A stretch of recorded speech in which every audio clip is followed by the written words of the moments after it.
Hello, real estate world. Welcome to the Nova Show, Real Estate Records. This is Nuria Rivera, owner of Novation Title. I wanted to create the space for you guys to be able to share success stories, but not only success stories. I also wanted you guys to be able to share raw stories. Everything that you have learned from the failures, the lessons, the wins. This is a space for our community to come together so that we can help each other rise to the next level. This is the space to be vulnerable, and this is the space for us to all be able to support each other in this real estate world. Please enjoy this episode. Hello and welcome to the Nova Show, Real Estate Records. I'm Cyndi Burrola, your host for today's episode. I'm so excited to be here today with our guest, Christian Martinez. Thank you for being with us today. Thank you, Cyndi. Thank you for the invite. Christian is a dedicated father who not only juggles the responsibilities of family life, but also shines brightly in the highly competitive world of mortgages and lending right here in the beautiful state of Utah. That's right. In a market that can often be challenging to navigate, Christian has not only succeeded, he is absolutely crushing it with his team. They have placed on NAREP Top 250 lender nationwide for 6 consecutive years. His passion, expertise, and commitment to greatness have earned him a stellar reputation among his clients and real estate peers alike. Today, we're diving into Christian's journey, discovering what motivates him, the secret sauce behind his success in our real estate market, and the valuable lessons he's picked up along the way. And with that, let's get started. All right. Yeah. Thank you. Thank you for the introduction. So, yeah.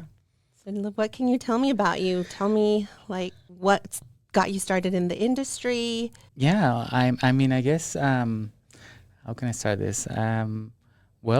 Everything started with me wanting, having a passion of educating clients and understanding, the way they're going to become homeowners or do different things. I actually started in the life insurance industry back in 2001. And I kind of went into, loan officer, and I got my license in 2002.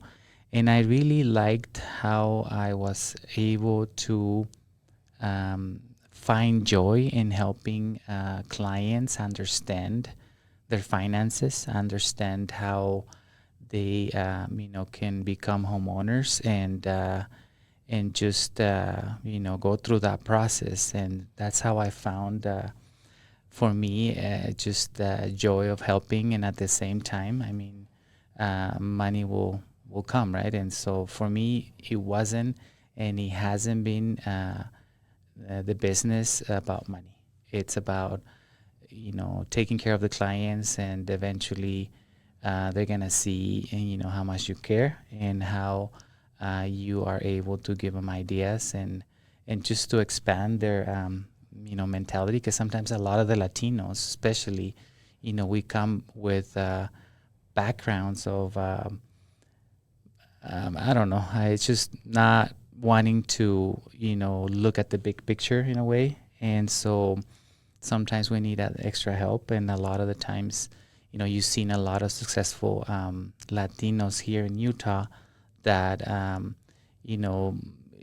they have different stories and talk about who helped them out. And so how they open their minds to grow, right? And to become their own, business owners. So with that, why don't you tell me about your background, your history? When did you come to the United States, and what was that like for you? What brought you here? What were your struggles and your passions? Actually, yeah. So I came here to the States just to learn the language a little more. I was not doing good at school back in Mexico. I grew up in Chihuahua, Mexico. And I kind of wanted a different vibe of what was happening down there and with my life and with school and stuff. And an uncle came to me and said, why don't you, come to Utah and finish high school there, and then just learn the language and then go back to Mexico. I actually had a scholarship set up for me at a university in Chihuahua where I was playing basketball in high school. And so I had a way to get into a basketball at school, and at the same time, go through school. And so, but at the same time, I wanted to just learn, something different for my life. And then so I came here when I was 15, and then I went to Provo High. Nice. And that's where I started studying, and things went really well, and I did really good in school. And then years passed, and then I got married when I was 20, and I kind of started with my life really young and started having kids, and so I had to provide for them. And so that in a way pushed me to start looking into just working and making money to be able to feed my family at that time. And then like I said, I became a life insurance agent.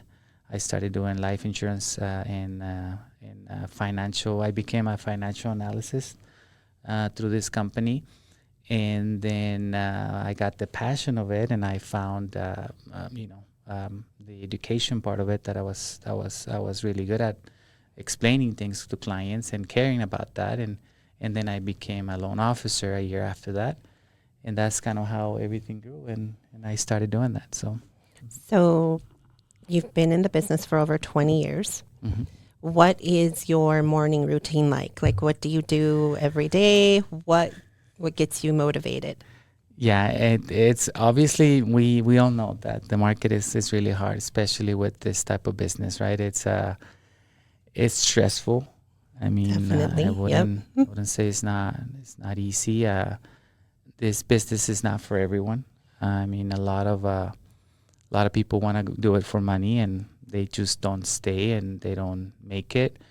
And I think that the way I handle stress, for me, I started doing CrossFit in the mornings. I started exercising, and then at the same time I was listening to different I have some apps that I download in my phone that I listen to podcasts, or I listen to people I want to listen to. I mean, my passion is basketball. A lot of people know that, right? And so I listen to books of Michael Jordan. I mean, the Shoe Book. I mean, there's the Shoe Dog. I mean, Kobe Bryant. I mean, I just love sports, and so anything that talks or has anything to do with sports and how a lot of people become successful in that way. I love it, and I try to listen to it, and I try to obviously relate what they do to work, right, and to how I can push myself. And so I listen to books, and I listen to whatever I need at that day or at that time that I feel like I'm lacking, and then that helps me through the day, through the week, or through the month, and that pushed me to just continue. I mean, exercise is, for me, it's one of the key things that I do in my life to make me be sane with and keep a clear mind, yes, especially with all the stress, right? Yeah. Correct. I love that because you definitely need some kind of an outlet, especially in our industry. Yeah, definitely need that. For sure. So, okay, you've got your workout done, and then what is your daily routine at the office? I know that you have had a successful team for quite a few years. What do you attribute that success to? What does that look like? What is your, like, do you have monthly goals, yearly goals? How are you breaking that down? Yeah, that's a good question. See, I think that over the years, I had a lot of people that, have the mindset I have in a way, and that's how I think that, everyone around me worked out the same way. And so a lot of the things that I do is being honest with the clients, being honest with what we do in the business, and that, helps us a lot. And then with goals and different things, a lot of the times, we had certain goals. We have certain, just, numbers to hit, either monthly or yearly or quarterly. But at the end of the day, if you are not working, if you're not on the phone, I always say that if you're not on your phone talking to someone about what you do or about what you're doing right now, then it's not productive. And so you have to be on the phone all the time, and so that will create the environment that you need to be busy, right? Because that's what we want in this business, especially when you're not making money like others do, which is having a salary or being hourly. And so for me, that's key. It's like every day when I go to work, my way of being busy is look at my emails first, see what I need to do right away, put off fires or just look at the main things I got to do that day, which I most of the time look at them at night, the prior night. And then it takes me like maybe 20 minutes to just review and say, these are the things that I got to finish the next day. And then everything else will just come. Because in this business, I mean, there's on my calendar, and my team has the same thing as certain tasks that we need to do at a certain time.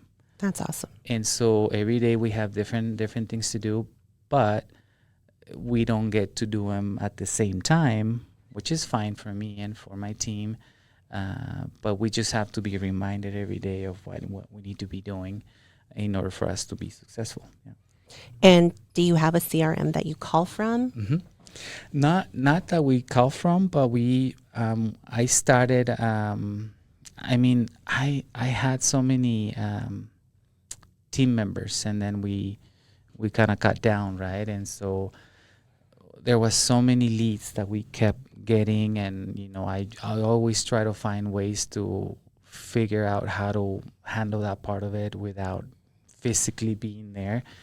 And through the company I'm with, we started looking into that, and in the prior company as well. And so we found this great CRM system that helps us, touch clients through emails and notifications. And we get a lot of our repeat clients by doing and using this system. And this helps me a lot. This helps my team and myself to be more on top of all of those clients. So getting a qualified lead instead of just calling everybody.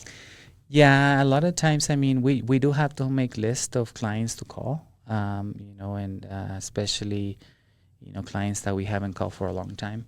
But yeah, this system I have, it has, birth dates for that week. It has clients that, are looking to purchase, or clients that list their properties. And then I have, structure my co-marketing partners that we have. And so there's a lot of different things that this CRM has. And that's one of the things that I would recommend is for you to find, or for those listeners to find one of the best CRMs out there to help you be organized. Because I think for me and my team, how I'm able to handle a lot of business and at the same time,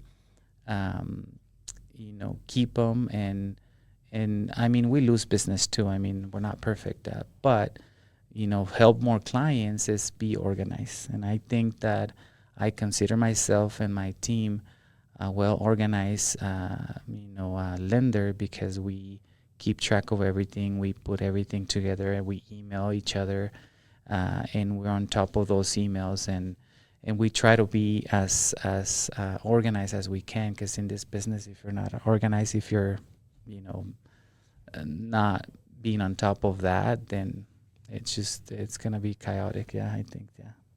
I think, too, you're good at finding the right product. With all of the different things that we're seeing, the shift in the market. Mm-hmm. Tell us a little bit about the not necessarily what your company offers, but what you're seeing, the options, the loan options. Mm-hmm. I know we have conventional. What is a good loan for somebody, let's say, who is an investor mm-hmm. coming into the market? So let's start with that one. Mm-hmm. And then maybe a first-time home buyer. What are you seeing out there? Yeah, that's a good question. I think that understanding, as a lender, you have to understand,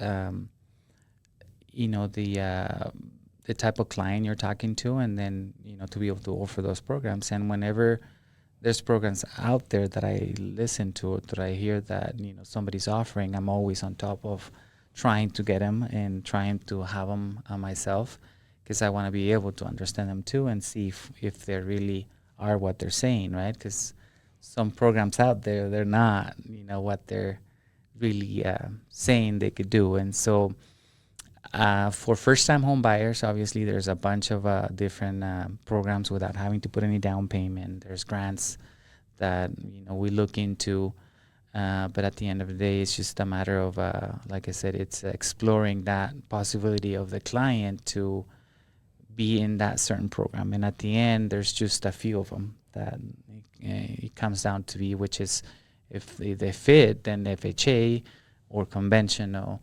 And there's youth housing, programs. Not a lot of lenders have that, so you got to make sure you work with that lender that has all those options.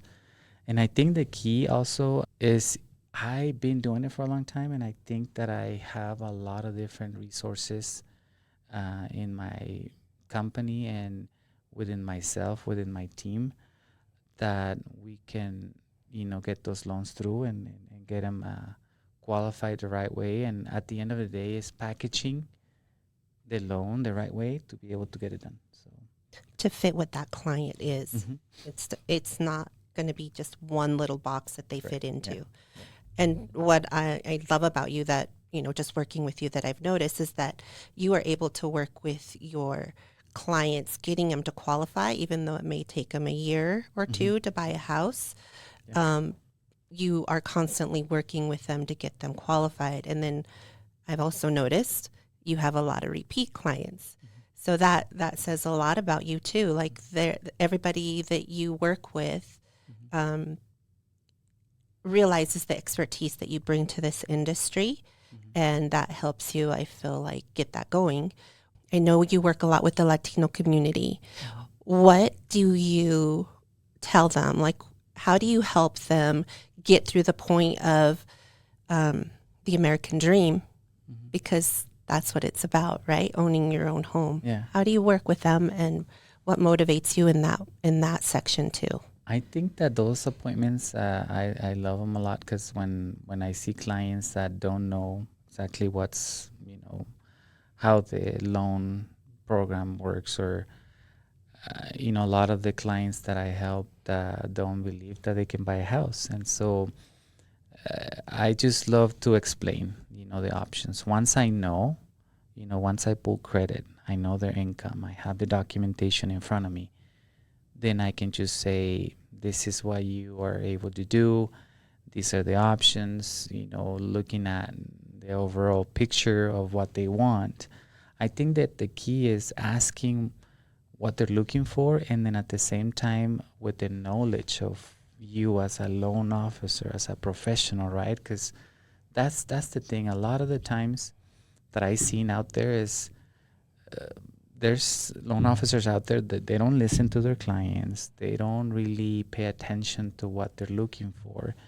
And I think that it's crucial for us to be professionals, to understand, to listen to those questions, and then in a way explain the clients, how they can get there and how they can really make it. And then not only just buy a house, just make them realize that could be, if it's their first house, that could be their first rental if they wanted to. True. What if they want to, sell it in the future, and then what are they going to do with the equity? Are they going to be able to buy 2 properties? Are they going to?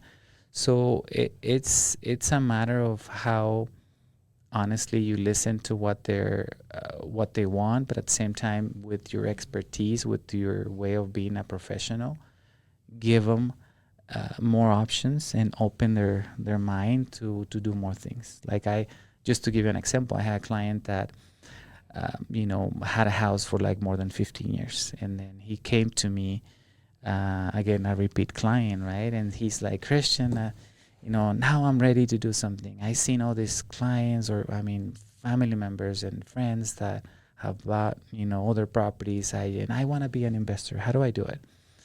And so he has like close to 400,000 equity on the home. Wow.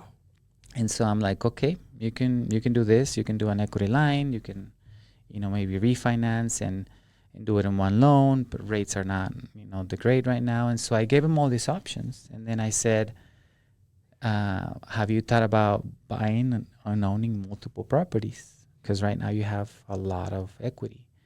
And then is the wife, how does that work? And the wife was surprised. And I'm like, yeah, you could do this. And then I started explaining things. And I said, this is just for you to, go think about it, realize that you have the ability to do all these other things, just not just the one property that you're looking for. And that's if you want, because they mentioned they wanted to get retired and have these two properties pay for part of their retirement. And I said, what if you have four?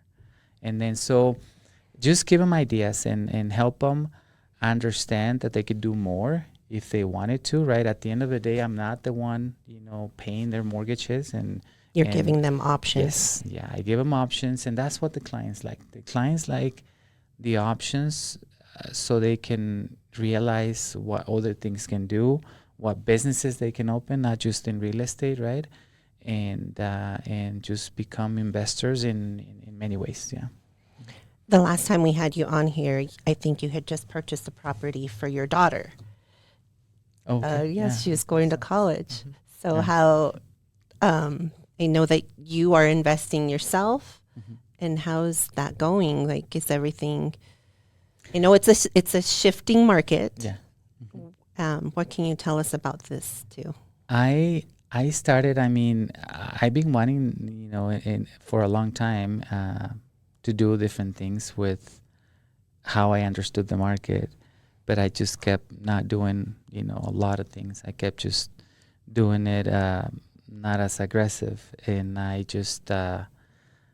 made a decision a few years ago to start doing it, and so I have more properties now. That one that we helped my daughter buy a property, we still own that property in Cedar City, and so it's being rented right now. And I have the ability to lend money as hard money That's awesome. loans, and that's something as I understood it more, I was able to just do it and get that fear out of the way.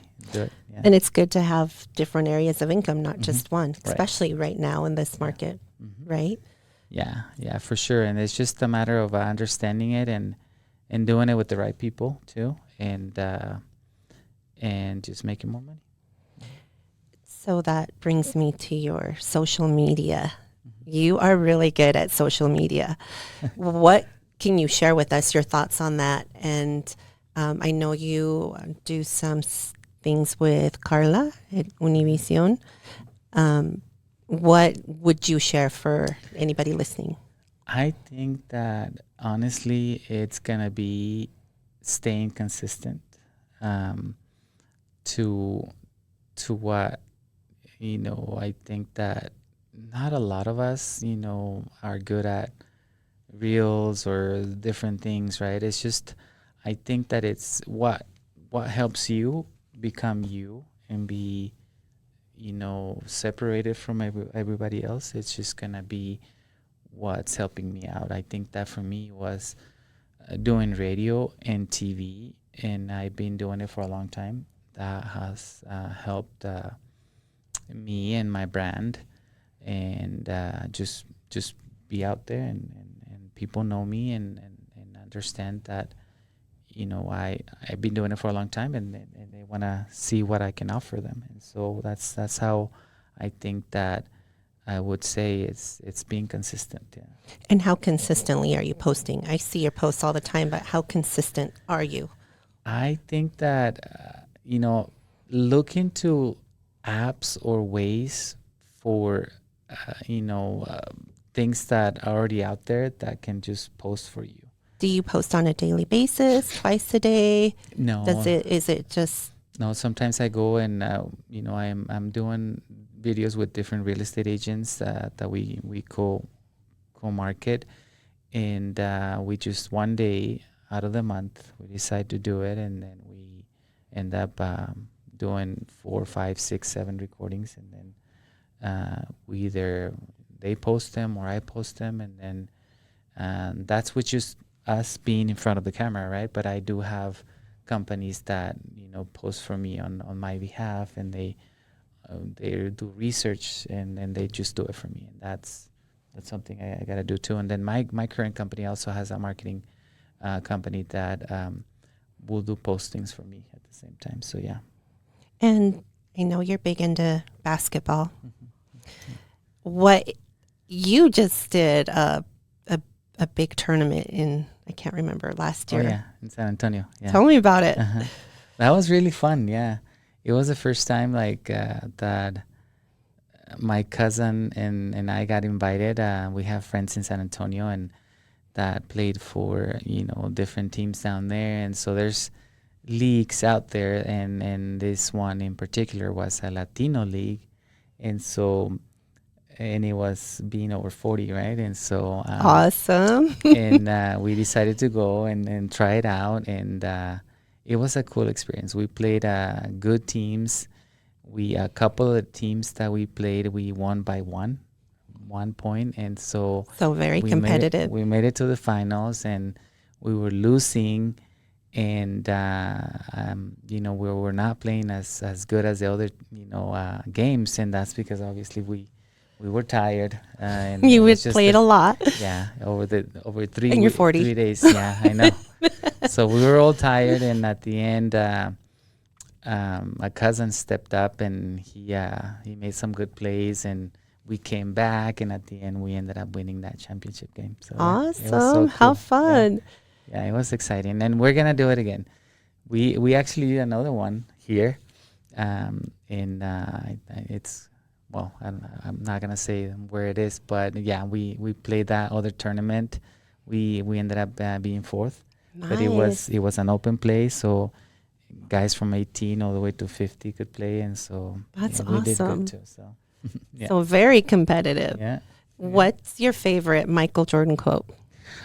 I think that there's a ton, honestly. I think that one of the things that I remember the most is the new it's the video. It's Last Dance, it's called. And I think that a lot of us out there, meaning in the industry, right, loan officers or realtors, see things out there and see how successful some people are, right, or they want to do certain things, or there's a couple of friends that I know that like social media and they like to post their cars or things like that, and so a lot want to get that and have that, but they don't want to do the work.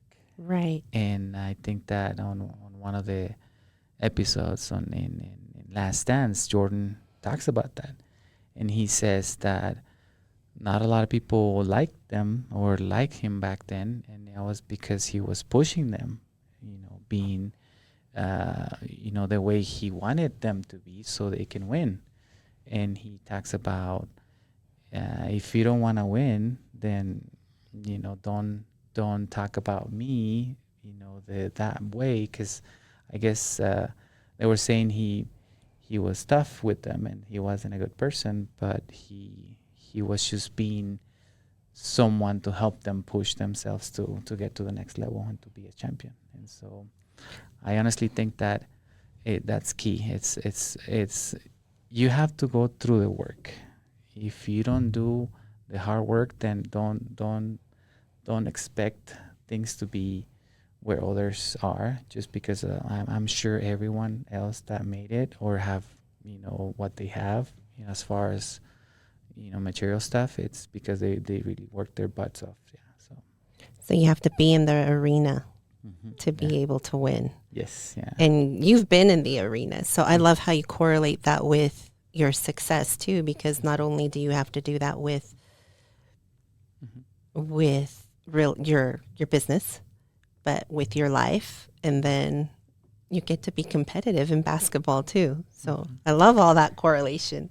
Yeah, and honestly, it's over the last several years, it's been really tough for me in the personal side, but I think that being positive. And this is a quote that I can tell you is stay positive and believe in yourself, even on the hardest days. And so even though it's tough in this industry and in life, I think that at the end of the day, it's being positive with where you are. I mean, having it, being able to wake up, being grateful for having that, and having your kids around, and having your peers, your people that still are there with you and wanna be successful with you. It's what's gonna help you. And so you have to be positive and see the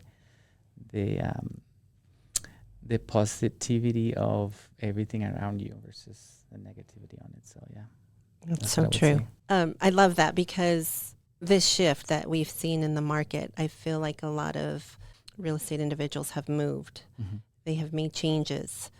And what are you seeing, and what is your one bit of advice to somebody out there that's looking for a change or looking for improvement? Mm-hmm. I honestly think that for me, it's been going back to the basics. Going back to the basics, it's going to be, like I said earlier, being on the phone with anyone you can, every day, and just do it, and things are going to change for you.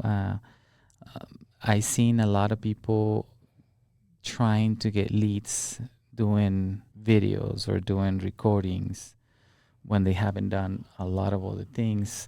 That's going to be tough. I think that for me, it's going to be a recommendation is going back to the basics, and the basics is going to be on the phone and dial. And I mean, I think that I did it a long time ago when I started. Is I actually opened a phone book, and I just started call out of the phone calling book. all the Latino names. That's awesome. Honestly, if you don't have leads, if you don't have anyone to talk to, or money to take them to lunch or do things like that, go find ways to have phone numbers and just start calling and offering your services.